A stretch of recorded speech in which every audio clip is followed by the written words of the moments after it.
characters can be broken down into atoms. The better written each atom is, the better the character development is. I decided to break down plots into atoms to better understand them. The better each atom is, the better the plot development. I have multiple videos putting this storytelling theory to the test, and this time I will be using it on Shinjuku Showdown, an arc whose plotting goes overlooked.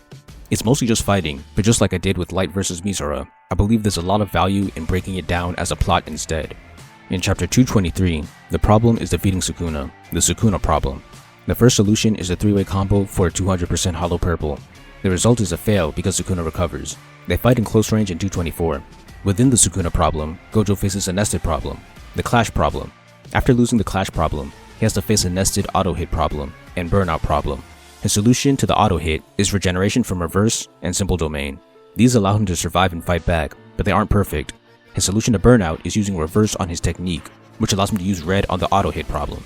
This stuns the king and puts Gojo out of his range, allowing him to heal.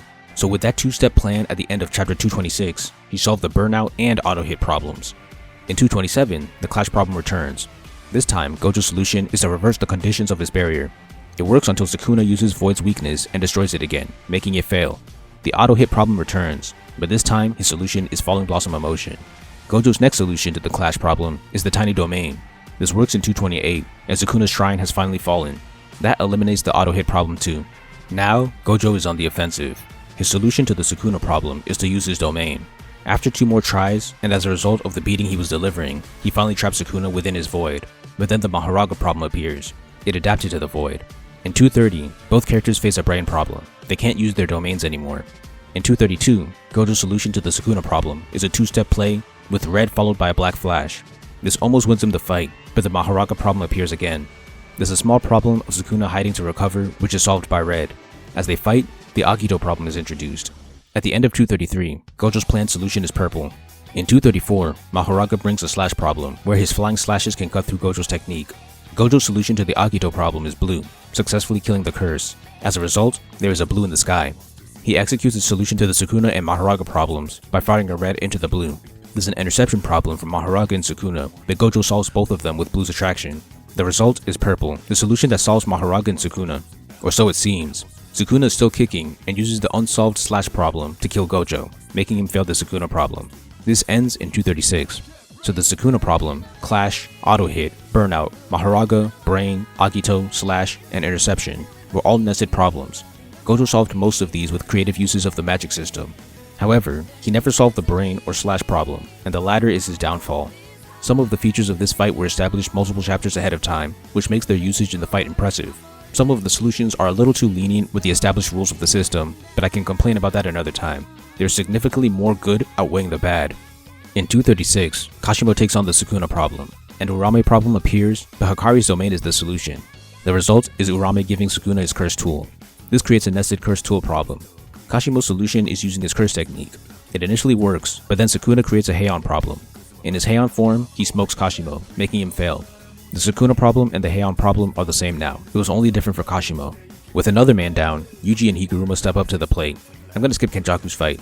The result of the Kenjaku problem is that Yuta is able to copy his technique.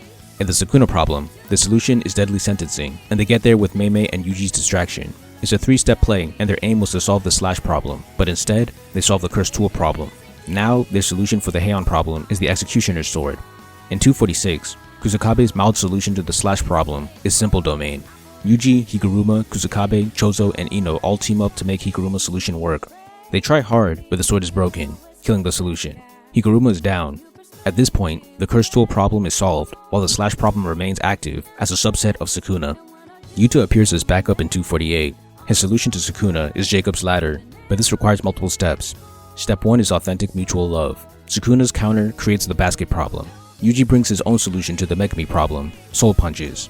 They solve the basket problem by targeting his arms and extra mouths. That's step 2. Step 3 is Yuji's blood as a distraction. Step 4 is Jacob's Ladder.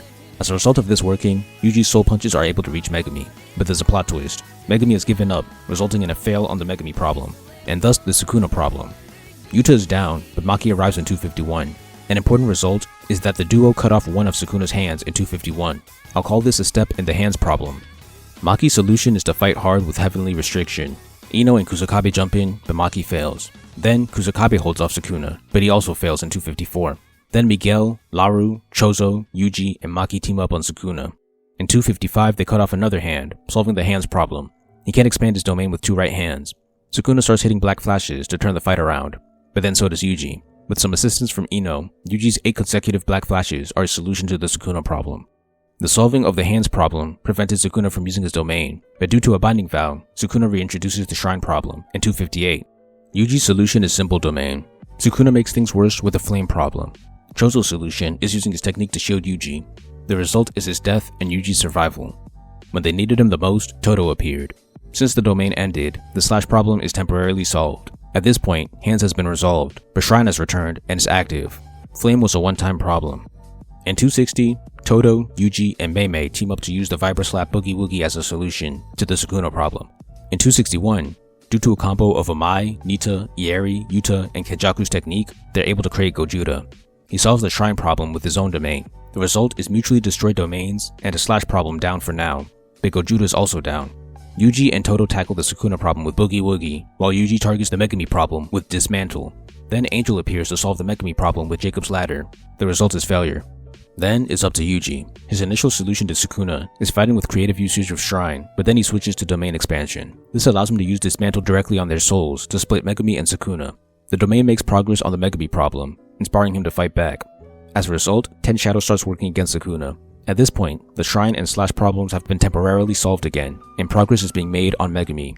At the end of 266, Sukuna's slash and Shrine problems come back again. But due to Yuji leaving the last of Sukuna's fingers with Nobara, her resonance solves the Shrine problem, preventing him from activating it. Finally, Yuji combines Dismantle, Divergent Fist, and Black Flash, all of his signature moves, to solve the Sukuna and Megumi problems. In 268, Sukuna is separated from Megumi, ending the fight. At the end, Shrine and Megumi are solved, leaving Sukuna with no more nested problems, thus solving the Sukuna problem. So after Gojo, they had to solve the Curse Tool, Slash, Shrine, Flame, Megumi, Basket, and Hands problems. Every single problem was solved with creative usage of the magic system or creative tactics.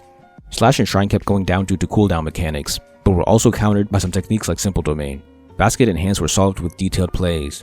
The way Gege juggles these problems by turning them on and off based on the rules of the system is so detailed and rewarding. The way the heroes struggle to keep some problems solved and try multiple solutions that fail really establishes how difficult of a final boss Sukuna is without words. The way so many established abilities are called back to as part of the problem solving is magnificent. This is what it looks like when you take full advantage of a complex magic system. The fact that all of the solutions fall under the magic system is spectacular. To me, a magic system is supposed to create and solve problems in a story. That's exactly what this arc did, and it turned it up to 11. 3 out of 5 of the advanced techniques were used. Problem creation and parallel solution weren't. It's still masterful. There are only 3 other stories that I know that have problem solving this complex: Naruto, Attack on Titan, and World Trigger. I still think that this Sukuna fight has the edge over them. I might change my mind if I break them down too. I know there are a lot of plot holes and conveniences. I've mentioned them before, but just as you've allowed me to only talk about the bad in detail multiple times, allow me to only talk about the good in detail. Without looking at whether or not every single solution was perfectly set up ahead of time, this plotting is brilliant.